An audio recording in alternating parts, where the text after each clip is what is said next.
오늘 말씀의 제목이 예수님의 사랑인데 현재 우리들은 어떤 사랑을 하고 있을까요? 우리가 지난 설교를 통해서 사랑은 어떤 감정만이 아니라 의지적 행동임을 우리가 살펴보았습니다. 그러면 나는 어떤 의지를 갖고 어떤 마음으로 사랑하거나 사랑받으며 살고 있는지 한번 돌아보면 좋겠습니다. 오늘 말씀의 주님은 사랑에 대해 말씀하면서 새 계명을 너희에게 준다고 하셨어요. 그래서 계명이 어떤 사전적인 뜻을 갖고 있나 한번 살펴봤습니다. 계명의 사전적 뜻은 어떤 사회나 집단에 속한 사람들이 꼭 지키도록 요구된 규정, 이렇게 나와 있습니다. 성경에만 10계명이 있는 게 아니라 여러분 전도지 받아보면 아시겠지만 사랑의 10계명, 행복의 10계명, 건강의 10계명 해서 여러 가지 종류의 10계명들이 많아요. 그때 그 계명이 바로 꼭 지키도록 요구되는 규정이라는 거지. 우리 성경에는 10계명도 있고 또 저 이스라엘 유대 나라에는요 613가지의 율례와 법도가 있어요.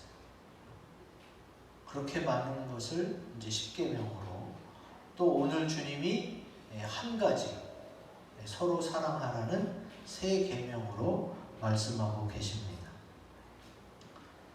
그러면 이제는 전에 지키던 계명은 안 지켜도 되느냐? 그건 아닙니다. 로마서 13장 9절에 잘 나와 있습니다. 같이 읽어봅니다. 시작. 간음하지 말라, 살인하지 말라, 도둑질하지 말라, 탐내지 말라 한 것과 그 외에 다른 계명이 있을지라도 내 이웃을 내 자신과 같이 사랑하라 하신 그 말씀 가운데 다 들었느니라. 아멘. 그러니까 그 많던 율례와 법도와 계명들을 하나로 합축해서 주님이 주신 새 계명이 무엇이냐? 서로 사랑하라는 겁니다. 오늘 말씀을 통해서 예수님의 크신 사랑을 깨닫고 그 예수님의 사랑으로 살아가시기를 주의 이름으로 기원드립니다. 아멘. 오늘 말씀을 하나씩 살펴보면서 나누겠습니다. 13장 34절. 새 계명을 너희에게 주노니 서로 사랑하라. 내가 너희를 사랑한 것 같이 너희도 서로 사랑하라. 주님께서 서로 사랑하라고 말씀하시면서 전제 조건, 단서 조항이 있어요. 내가 너희를 사랑한 것 같이 너희도 서로 사랑하라는 거예요. 그러면 주님이 우리를 얼마나 사랑하셨느냐? 하나님은 사랑이니까 물론 많이 사랑하시겠죠. 근데 하나님의 사랑과 인간의 사랑의 큰 차이점 중에 하나가 뭐냐? 로마서에 나옵니다. 로마서 5장 8절 같이 읽습니다. 시작. 우리가 아직 죄인 되었을 때에 그리스도께서 우리를 위하여 죽으심으로 하나님께서 우리에 대한 자기의 사랑을 확증하셨느니라. 아멘. 보통 사랑은 어떻게 돼요? 나도 너 좋아하고 너도 나 좋아하고 서로 그렇게 사랑하며 알콩달콩 기쁘고 즐겁게 살아가면 되는 게 다가 아니에요. 예수님의 사랑은 아직 내가 주님을 믿지 않았을 때, 아직 죄인이고 아직 하나님이 세상에 없다고 하나님을 부인할 때에도 예수님은 나를 사랑하신 줄로 믿습니다. 이게 얼마나 큰 사랑이에요. 우리가 보통 사랑한다, 사랑받는다 그러면 대상이 있고 그 대상과 어떤 감정적으로도 교류하고 또 실제적으로 많은 정보와 생활 같은 것들을 함께 나누잖아요. 근데 내가 예수를 아직 안 믿었을 때, 죄인이었고 하나님이 없다고 살 그때에도 주님은 나를 사랑해서 이미 십자가에 달려 돌아가셨다는 거예요. 그런 사랑으로 너희가 나를 사랑해 주지 않고 나를 외면하고 인정하지 않은 그 상태에서도 나는 너희를 사랑했어. 그런 사랑으로 너희가 서로 사랑하라는 거예요. 굉장히 차원이 높죠. 그러면 과연 우리가 이 정도로 사랑할 수 있을까? 아주 쉽게 말하면 하나님의 아들인 예수님이 이 땅에 오셔서 십자가를 지고 내 대신 죽으면서 사랑한 것, 그 사랑은 어떤 사랑이냐? 한마디로 우리 크고 굵은 것이 읽어봅니다. 시작. 아무것도 받으려 하지 않고 사랑 때문에 먼저 주는 것입니다. 아멘. 우리는 사랑한다 그러면 너도 나를 사랑하는지 자꾸 확인받으려고 해요. 그리고 그 사람도 나를 사랑했으면 좋겠어서 자꾸 어떤 걸 요구하기도 해요. 그런데 예수님은 그러지 않으셨어요. 먼저 사랑해주고 먼저 베풀어주고 그 사람이 그 사랑을 깨닫고 돌아오기만을 그냥 계속 기다려주시는 거죠. 이게 얼마나 큰 사랑입니까? 우리가 흔히 하나님의 사랑을 아가페 사랑으로 말합니다. 근데 그 크신 아가페 사랑을 우리가 쉽게 어디서 발견할 수 있느냐? 주로 부모님의 사랑에서 그것을 발견해요. 여러분, 부모님이 자녀를 키울 때 이 자녀를 내가 잘 키워서 몇 살 때는 얼마 주고 몇 살 때는 뭐 해줬고 뭐 사줬고 이런 걸 다 기록해놨다가 나중에 자녀가 크면 자녀가 돈을 많이 벌면 내가 다 보상받아야지 이러면서 자녀를 키우는 부모님은 없습니다. 그러면 자녀를 어떤 마음으로 키울까요? 그저 그냥 내 자녀가 잘 크기만, 잘 되기만을 바라면서 그냥 먼저 사랑을 막 베풀어 주는 거예요. 얘한테서 뭘 기대하고 나중에 적어놨다가 다 받아내기 위해 보상을 받으려고 키우지는 않는단 말입니다. 예수님도 내게 그런 사랑을 베푸세요. 내가 너 이렇게 해줬는데 너 나한테 이럴 수 있어? 이러신 적이 한 번도 없었어요. 우리 이미 예수님 다 믿잖아요. 그리고 예수님의 사랑도 알잖아요. 근데 우리가 죄를 지어요, 안 지어요? 그럼에도 불구하고 우리는 또 죄를 많이 지어요. 그럼에도 예수님은 내가 주님의 사랑을 알면서도 자꾸 범죄하고 또 회개하고 이런 것을 수없이 반복하는 그런 상황에서도 주님께 다시 오기만 한다면 또 용서해주고 또 사랑해 주시는 줄로 믿습니다.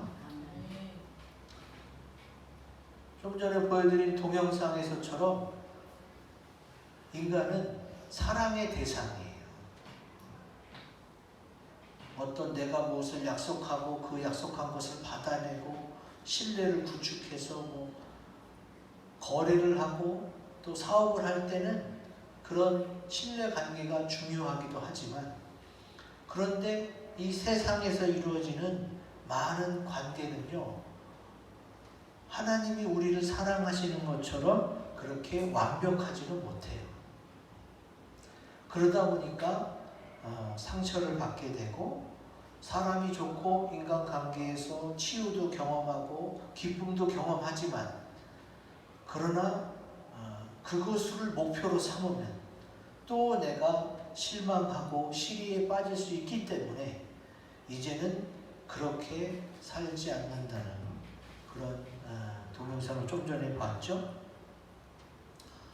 예수님은 우리를 사랑하는데 뭘 기대하면서 또 계산하면서 베푸는 건 아니에요. 그냥 우선 사랑하고 베풀어 주시는 거지. 제가 얼마 전에 본 인터넷 동영상에 어떤 것이 있었느냐, 아나운서 부부인데요. 이 여자 아나운서가 참 시집을 잘 갔어. 명절에 시댁에 가면은 그 시부모님들이 아무 일도 안 시킨대요. 우리 그런 거 안 먹어도 된다고. 그리고 푹 자고 오후 1시에 일어난대요. 명절날 아침에. 얼마나 그 시부모님이 그 며느리를 배려해서 사랑하는가를 알 수가 있어요. 근데 그것만이 아니라 이 시어머님이 아들 집, 그 며느리랑 아들이랑 같이 사는 집에 방문을 하면은 가서 청소도 해주고 또 음식도 많이 만들어주는 거예요. 아니 무슨 시어머니가 종도 아니고. 한 번은 아들이 이제 화를 벌어낸 거죠. 자, 와이프한테, 우리가 부모님 댁에 갔을 때는 부모님이 쉬라고 해서 쉴 수 있지만 어머니가 우리 집에 왔을 때는 우리가 대접해야지. 당신 이거 너무한 거 아니냐고 막 한마디 했더니 오히려 시어머니가 더 큰 소리로 아들을 혼내면서, 나는 내가 좋아서 이러는 거지 뭐 눈치 주거나 힘들게 하려고 그런 게 아니라고. 네가 이런 식으로 하면 나 이 집에 못 온다고 막 오히려 더 큰 소리를 쳤대. 그 시어머니의 마음, 그냥 아들이, 며느리가 잘 되고 행복하게 살기만을 바라는 거예요. 내가 반찬 만드는 솜씨가 있고 해줄 수 있을 때 내가 해주겠다는 거예요. 니네 맞벌이 부부라서 밖에 나가서 일하고 들어오면 힘든데 내가 시간 남고 체력이 남으니까 청소해주는 게 뭐가 문제냐. 그렇게까지 얘기하는 거를 들었어요. 요즘에 시대가 많이 바뀌어서 그랬는지 모르겠지만 어쨌든 굉장히 좋은 집에 시집간 것만은 분명하죠. 그 어머님이 베푸는 사랑이 바로 그런 아무것도 받으려 하지 않고 그냥 니네 행복하면 돼, 니네 사랑하면서 살아, 그렇게 베풀어주는 예수님의 사랑이 아닌가 하는 생각을 해봤습니다. 그러면은 우리가 예수님은 아닌데 예수님처럼 어떻게 그렇게 될 수 있나? 아까 보여드린 말씀대로 예수님이 나를 위해서 십자가에 피 흘려 돌아가셨구나. 그리고 그 사랑에 감사해서 예수님께 감사해서 예수님의 이름으로 행하고 싶어하는 그런 마음이 바로 이런 마음인 거예요. 그래서 무익한 종이라는 표현이 나와요. 누가복음 17장 10절 말씀 같이 읽어봅니다. 시작. 이와 같이 너희도 명령받은 것을 다 행한 후에 이르기를 우리는 무익한 종이라 우리가 하여야 할 일을 한 것뿐이라 할지니라. 아멘. 예수님 믿는, 예수님으로부터 크신 사랑을 받은 우리가 할 말은 뭐냐? 예수님 때문에 내가 이렇게 섬기고 참 감사하다. 나는 이것 때문에, 내가 잘한 것 때문에 그 대상이 나한테 뭘 해주기를 원하지 않아. 그냥 내가 한 것으로만 나는 감사하고 나는 기뻐.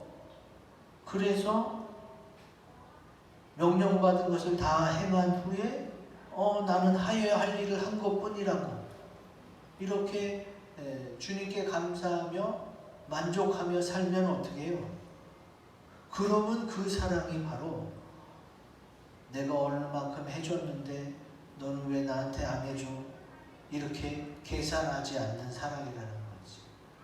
사실 사람들은 내가 잘한 것, 내가 좋은 일을 해준 것, 은혜를 끼친 것을 상대방이 은근히 알아주고 누가 칭찬해주고 그랬으면 좋겠는 마음이 다들 있잖아요.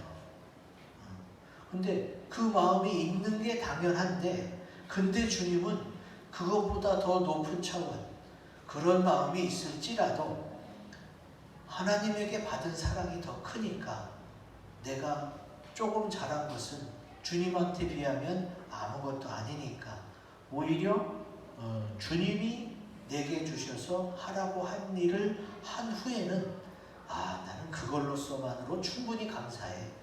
내가 했기 때문에 얘한테 뭘 받았으면 하는, 물질이 아니라 칭찬이라도 한마디 들었으면 하는 그런 마음조차도 없어진다는 이야기입니다. 우리 주님은 우리를 그렇게 사랑해 주셨어요. 우리도 예수님처럼 그렇게 드러내려 자랑하려고 하지 말고 아무것도 받으려 하지 않고 먼저 주는 그런 사랑을 하시기를 주의 이름으로 기원드립니다. 아멘. 자, 그 다음 말씀을 보면은 요한복음 13장 35절 같이 읽습니다. 시작. 너희가 서로 사랑하면 이로써 모든 사람이 너희가 내 제자인 줄 알리라. 아멘. 우리가 예수님의 12 제자를 떠올릴 때 내가 과연 그렇게 될 수 있을까? 예수님의 12 제자나 가능한 거지 나는 그냥 일반 성도인데 내가 그 정도까지 될 수도 없고 되려는 마음도 없고 여러분 그렇게 생각할지 모르는데 예수님을 믿으면서부터 예수님이 내 생명을 살려주셨고 내가 영원히 살 천국을 마련해 두셨잖아요. 그러면서부터 내가 제자가 돼야겠다 안 한다 이런 거랑 상관없이 내가 주님을 따라 살아야 되는 삶이 주어지는 거예요. 그거는 받아들이셔야 돼요. 내가 목사나 선교사 또 주의 일을 풀타임으로 하는 사람이 아닐지라도 내가 주님의 은혜를 받고 구원받아서 천국에 갈 사람이 되면 이제 예수님을 따라 사는 삶을 받아들이셔야 돼요.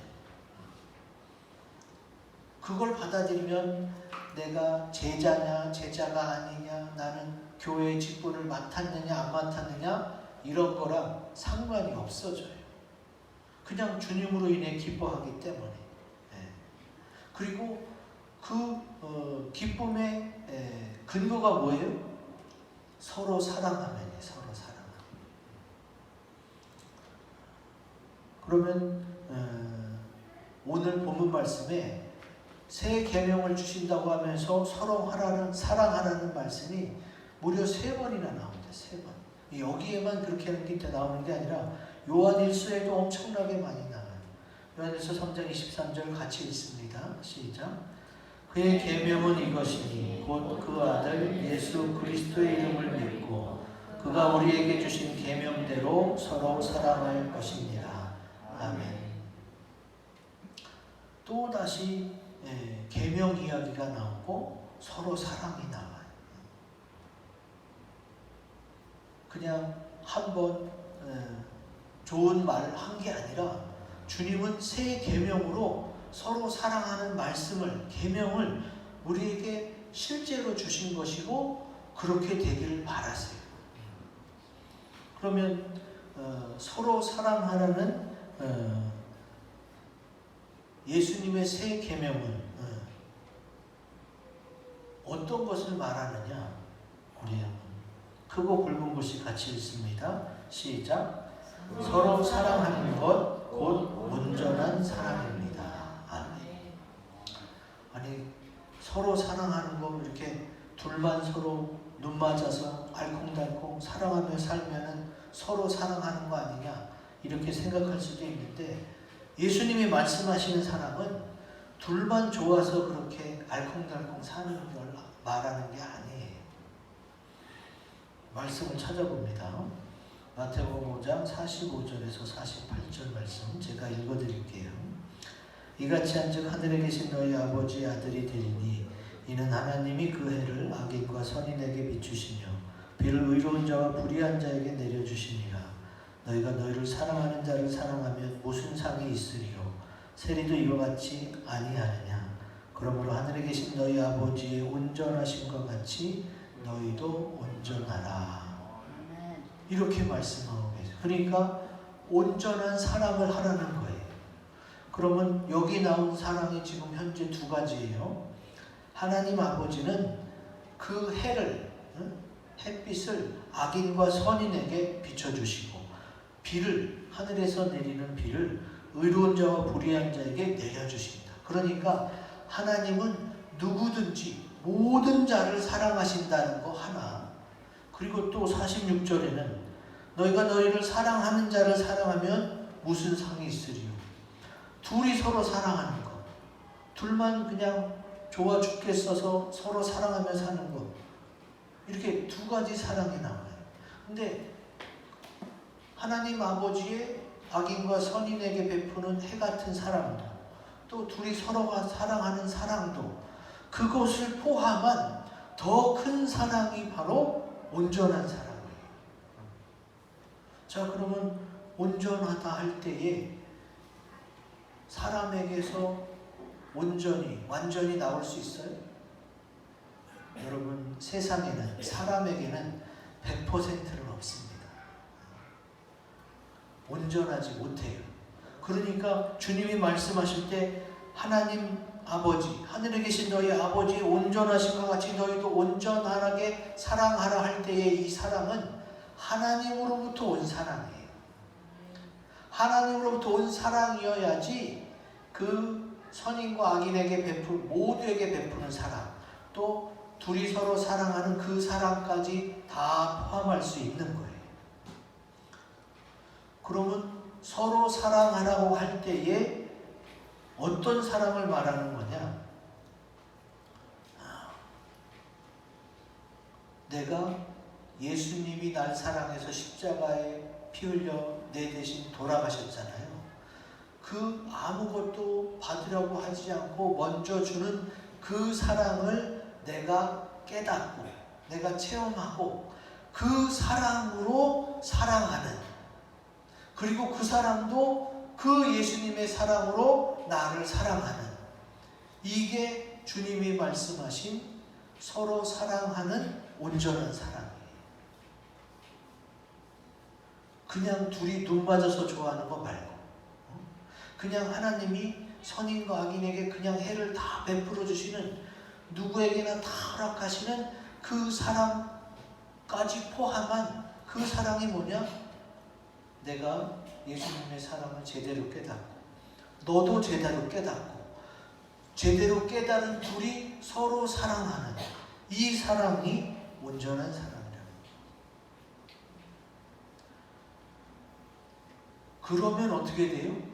그러면은 상처받지도 않고 상처 주지도 않고 또 기쁨과 즐거움으로 사랑하며 살아갈 수가 있게 됩니다. 요한일서 4장 17절에 보면은 이 온전한 사랑에 대해서 이야기합니다. 같이 읽어봅니다. 시작.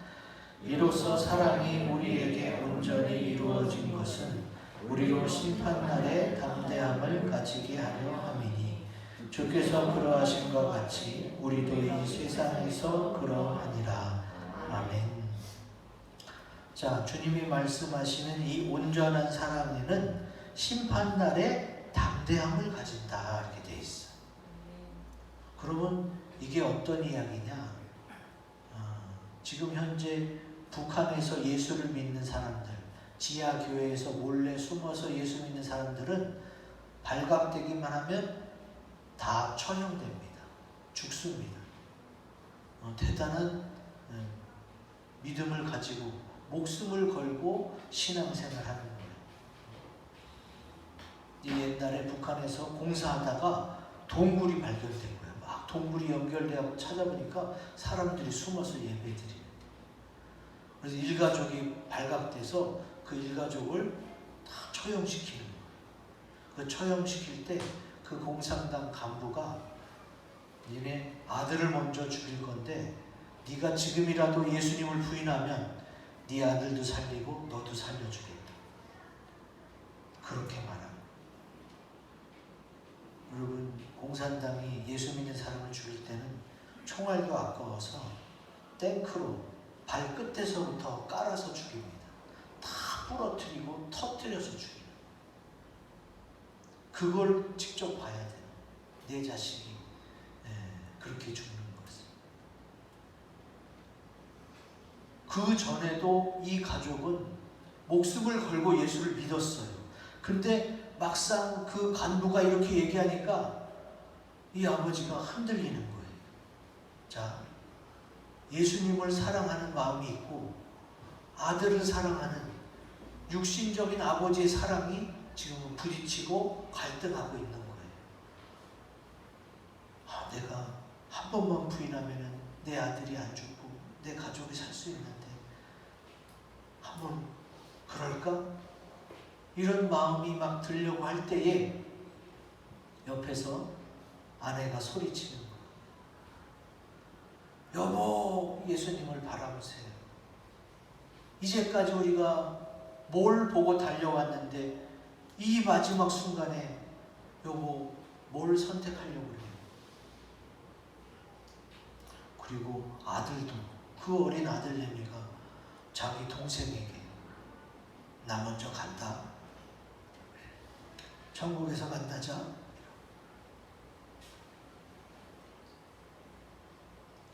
어떻게 이렇게 죽음 앞에서 담대할 수 있을까? 그 엄마도 아들도 이제 아버지도 예수님의 사랑으로 사랑하는 거예요. 내 아내를, 내 남편을, 내 자녀들을, 내 부모를 예수님의 십자가 사랑으로 사랑하니까 죽음을 앞에 놓고도 담대해질 수 있는 거예요. 그래서 결국은 다 주님의 이름으로 순교했어요.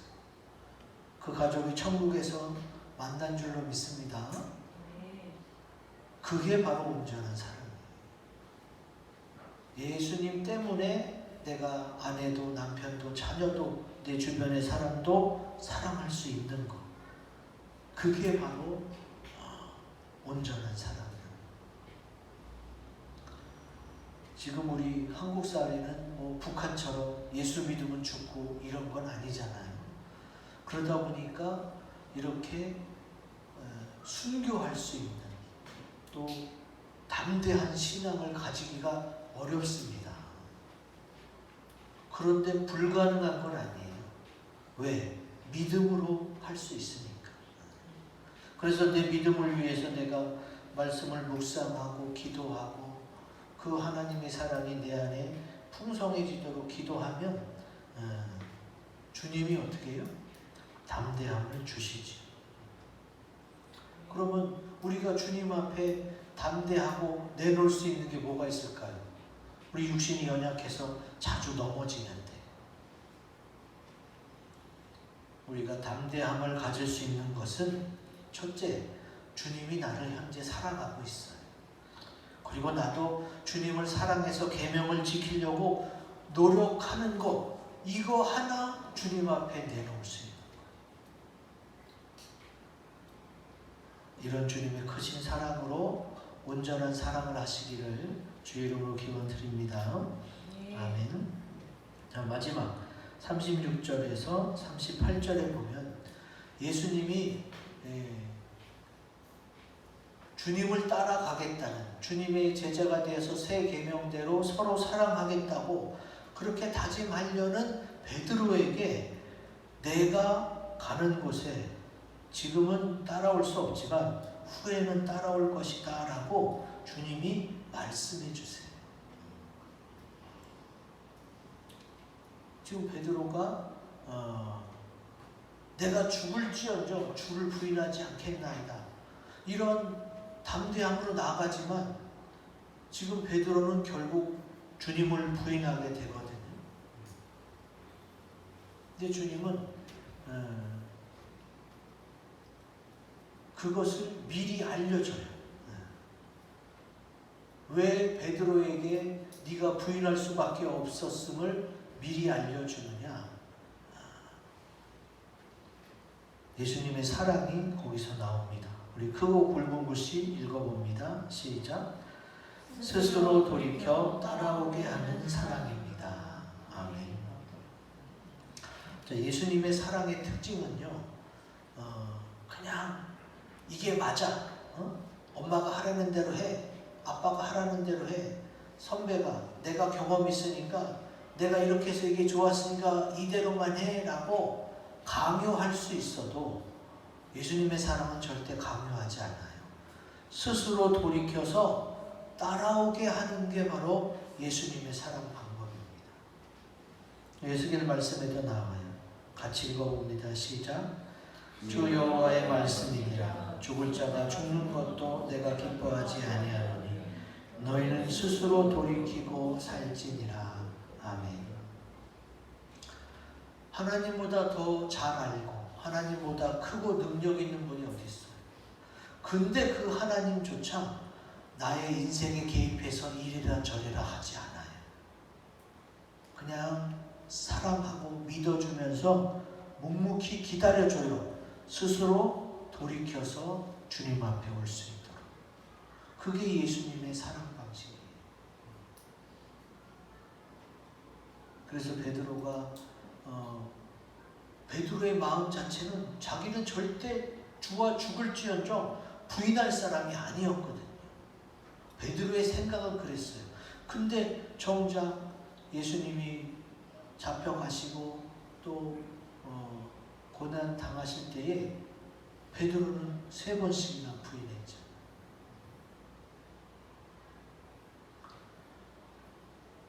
주님은 우리를 사랑해서요 자유의지를 주셨어요. 자유의지가 뭔지 아시죠? 식물이나 동물들은요 본능대로만 커요. 본능대로만 살아서 하나님을 부인하지는 않아요.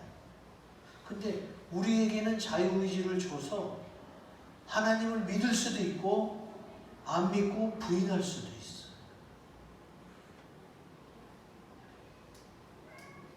우리가 관리자의 입장에서는 아주 힘든 거예요. 그냥 명령한 대로만 하는 게 훨씬 관리자한테는 편한 거예요.